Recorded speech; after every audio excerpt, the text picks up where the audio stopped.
Hey guys, what is going on? It is Chris here once again, looking ahead to today's slate for Fanduel for the 6th of January. Once again, hopefully you guys all did pretty good last night. If you do go on to like the video, leave a like. I definitely do appreciate that quite a bit, and also hit that sub button as well.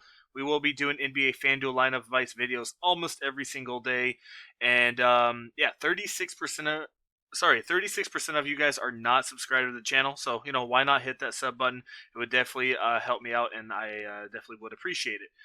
So that's what we got going on. As normal, if you guys want to get in on our month pass for FanDuel, would love to have you. We have our 150 as well for single game, 150 line for single game available. Yeah, if you want to get in on that, all you need to do is hit us up on our Twitter. That will be down there in the comment section below. Just click that link right there. Follow us while you are there, and also hit us up as well. So yeah, let's go get into it. Got a pretty massive slate here today, so let's go break it down. And like I said, be kind of quick about it because there is a ton of games. So we got Houston and Indiana. We got a 2 spread by Indy and a 226. So this one for sure could be a little bit faster. Indiana overall is usually a slower team, so playing Houston is going to speed them up a little bit. We saw that against New Orleans. New Orleans is a faster paced team, and obviously, like I said, got a couple extra possessions here for Indiana. So, once again, I think Brogdon's worth a look. 8,200, I think he can easily get you 40, 45 in this one. I don't mind him. John Wall's not too bad, but I'd rather have Brogdon. Oladipo, definitely worth a look. I was telling you guys, I think I told you guys, or I told the chat, that I did like Oladipo here. I thought he was going to bounce back, only shot 3 for 16 against the Knicks, and still had 33. So definitely good bounce back. Worth a look again. As long as Warren's out, I do like Oladipo. Harden's not a must-have here tonight. Don't mind maybe Justin Holiday in a couple. He did play 45 minutes. Another guy that doesn't do a ton, but if he's going to go out there for 30 to 35 minutes at only 4K, he can still probably get me about 21 to 22 fantasy points. So I don't mind a little bit of him if you need the salary relief. Sabonis, on the other hand, not too bad here. I think get you about 44, 45. Like I said, this one should be a little bit quicker, so not bad. Wood's worth a look as well. And then you got Miles Turner. I don't have a ton of him. Maybe you'll look at him in a couple one-offs. But the main guys I'm looking at here is Sabonis, a little bit of Brogdon, a little bit of Oladipo, maybe Holiday, and a couple one-offs as well. Like I said, Harden could be worth a look as well, but he's just so dang expensive. But, in a 226 and a 2 spread, I could see Harden doing half decent for sure. Cleveland and Orlando, these guys did just play the other day, and it was kind of a blowout, 103-83. I thought it would be a little bit closer. But Garland looks like he's going to be out here once again, and Evan Fournier is questionable. So kind of just like last time here tonight. So Garland's out. Like I said, Chetty Osman probably gets a bump. I was not expecting him to do as good as he did. He is $5,200 now, unfortunately. But mostly the reason why he did that is because Exum got announced out as well. He's out for about a 1 to 2 months. So Chetty for sure, he's going to get a little bit of a bump. Isaac Okoro is coming back. I think he could be worth a look. His offense is absolute trash right now, but who knows? Maybe they ease him back into it with his minutes as well, since he hasn't played. I did nail, when I was talking to the chat, I did nail Aaron Gordon. Cleveland's really not that good against power fours, and he had 39. So another guy that you could definitely look at here in $6,400. Vuk at 87. Like I said, he's a good play, but man, he's just not cheap. So Vuk's definitely in play. Drummond at 95. Like I said, this could be a blowout here. Finally got some minutes back, but definitely would rather have Vuk. So I'm looking at Vuk, Gordon. One guy that went off, I'm not going to have any of them, but I just want to mention it. Burke went off for some reason. Kim Birch had 22 minutes, had 32 fantasy points, so this could be a random one-off, but like I said, he got a lot of blowout minutes. Just wanted to mention that he did pretty good. Larry Nance, not really feeling him. Like I said, you can look at Chetty. James Ennis is back, so he could take Evan Fournier's spot. Sexton always in play. Do like Terrence Ross, even with Ennis being back. And Fultz is always that wild card play. Could be worth a look. And who knows? Maybe Cole Anthony gets a couple more minutes with Michael Carter-Williams being out. He's only playing about 18 to 20, but might get you 22 to 23 minutes. Maybe worth a look, but nothing too crazy. All right, moving on. We have Washington and Philadelphia. We got a 6 spread by Philly and a 230, 231. So pretty high total. Obviously, that's because Washington is a very fast-paced team. I don't mind a little bit of Ben Simmons here. He might get you 1 or 2 steals. He's not really a defensive guy, but Westbrook turns the ball over like 7,000 times a game. So maybe Simmons gets 3 to 4 steals here. It didn't do too bad last game, but overall, Westbrook's going to have like 5 to 7 turnovers here. So maybe him or Shake Milton could come into play here. Speaking of Milton, don't mind him at $4,500. Get you about 23 to 24. Shooting guard, you can look at Beal, but 10K is getting a little up there. Curry, though, I think he's in a smash spot. Bad one against Charlotte, but overall, fast-paced game. Easily get you about 25 to 30. So he is in play. Tyrese Maxey's popping on the projections. More of a DK play, in my opinion. Tobias, 35-ish. Don't really feel him too much. Bertans, not really feeling it. Embiid's been absolute trash. You can look at him against Washington for sure here. But he's not taking shots, man. 11, 11, and 10. Not sure what's going on with Embiid. He's doing, everything else, but his offense is not there right now. So, I mean, you can take a shot with him. If he shoots, 15 times, he's going to get you 50, 55 points. So definitely keep that one in mind. So definitely a couple in that one. Charlotte and Atlanta. We got Atlanta by 6 and a 232 total. The price is still going up, but, I mean, you could look at LaMelo here. He's being solid. I didn't pick him against Philly on the 4th, but looks like he's kind of here to stay. Expensive as normal, but he definitely could be worth a look. You got Trae Young against Charlotte. Another guy that just hasn't been that great. Too much usage to go around for him. I mean, he could go off for you. Hunter's always in play. He's looking pretty solid, but he's 6K, though, getting up there. Gordon Hayward, I think he could kind of have a bounce back here. Had a bad one against Philly. But I think he's going to shoot about 16 to 18 times here. Definitely a guy that could be worth a look. Collins definitely could be in play. Don't mind Capella either. I get it, Biomba's a pretty good defense player, but Capella maybe get you about 30 to 33, 34 here. Boston and Miami. Once again, Smart and I think Jeff Teague, they're both questionable in this one. If Smart does play, I actually don't mind him here against the Heat. So you could look at him a little bit. If they're both out, Peyton Picker could be worth a look again. I don't think he does what he did, but he's worth a look. Maybe Jimmy.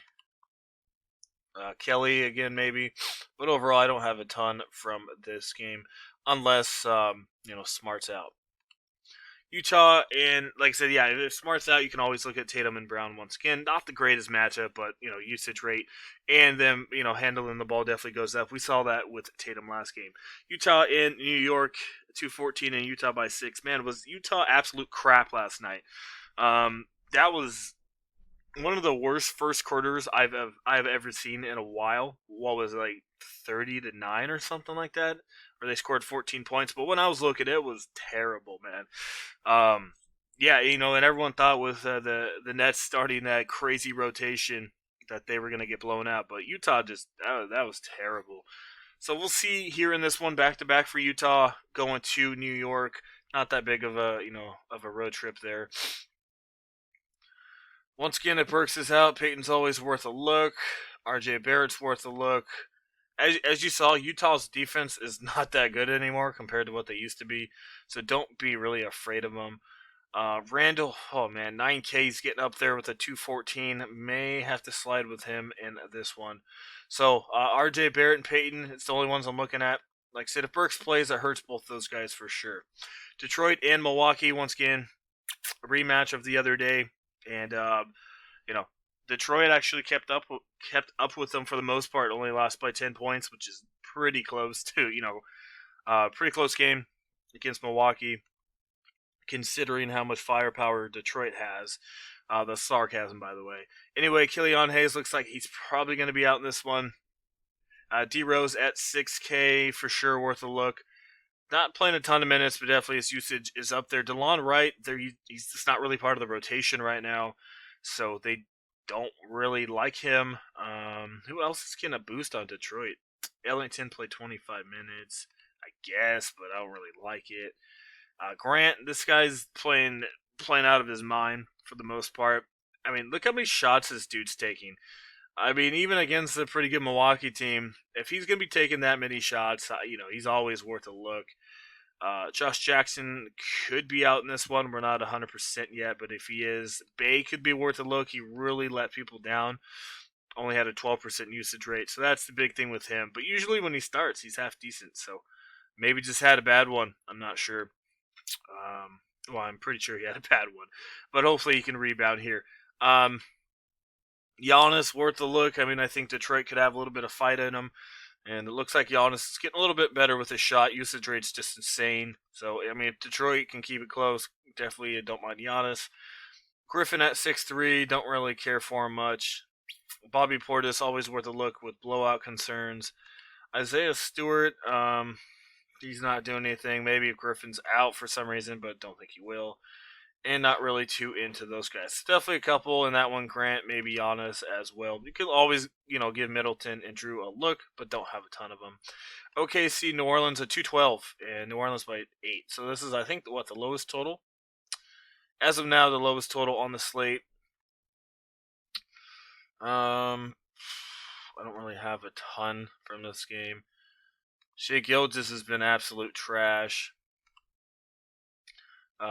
Dort maybe comes into play, but he's been absolute trash as well.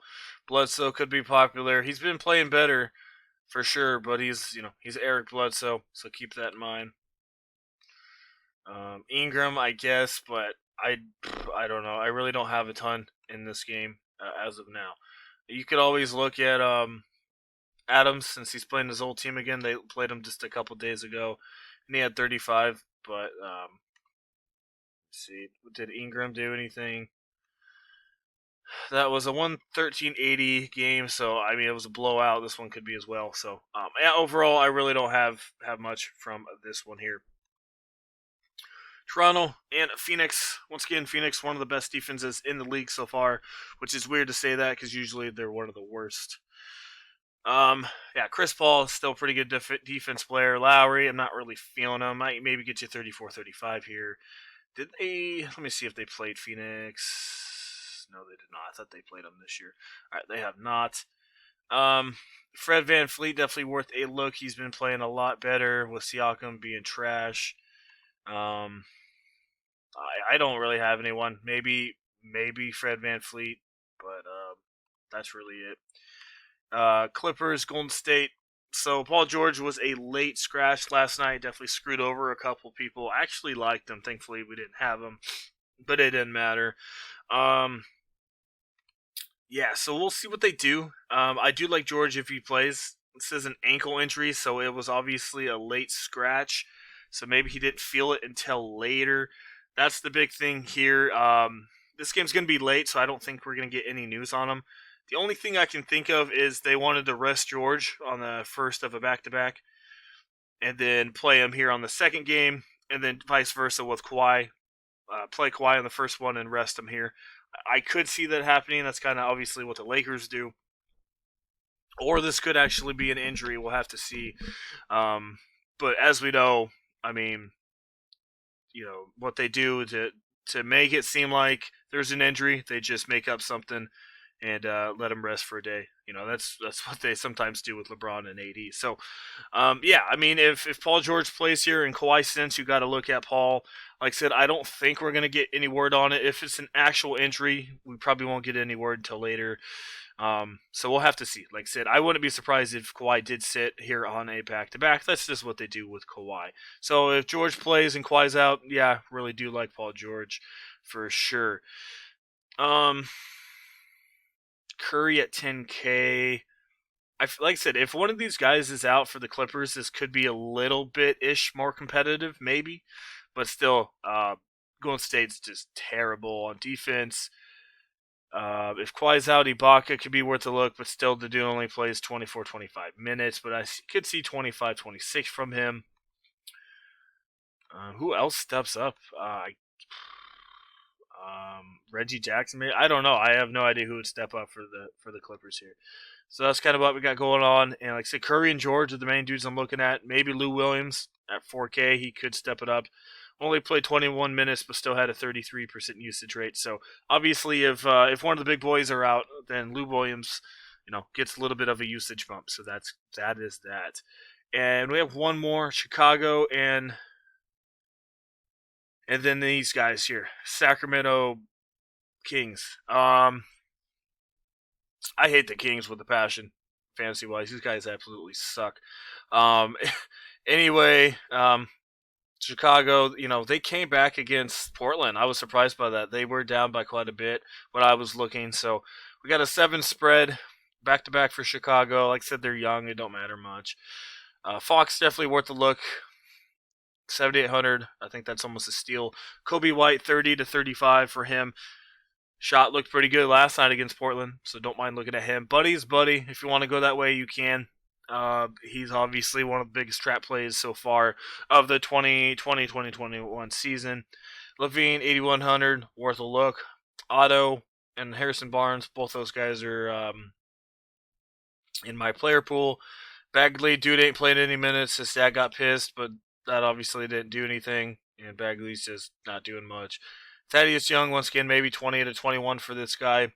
Value still at 4,100. Did okay last night against Portland. And who else we got here? Holmes, I think Holmes could have a bounce back here. He was absolutely terrible. 19 minutes. Did he have foul trouble at all? Yeah, he did. So that's the big thing, like I said, with Holmes. If he gets in foul trouble, you're having issues. But if he doesn't, he can easily get you 30 to 35 for sure. Wendell Carter, maybe 25, 26, but I don't really have a ton of him. So let's just go look and see what the top projected is here early on. Obviously got to add everybody. But like I said, this is going to change, but this is just kind of a rough draft lineup here. So they got Fox, Lou, Levine, Sexton, Kelly, Otto, Sabonis, John Collins, and Clint Capella. Overall, not too bad. I don't think it has enough fire. Sorry about that. Has enough firepower. Like I said, if Kawhi's out, I'm going to force Paul George in that lineup if he plays. Kelly Oubre against the Clippers. If Kawhi's out, I guess you could look at him. I didn't really mention him a ton. Sabonis, I like. Collins, I like. A little bit of Capella as well. Overall, it's not bad. More of a cash lineup. Like I said, I would definitely be changing a couple things out of this one. Let me go see. Like I said, Fox is fine. Brogdon, I definitely could be worth a look a little bit. LaMelo, Kobe White, you could add a couple of those guys in there as well. So overall, not too bad. If Kawhi and Paul both play, Lou Williams definitely not in play anymore.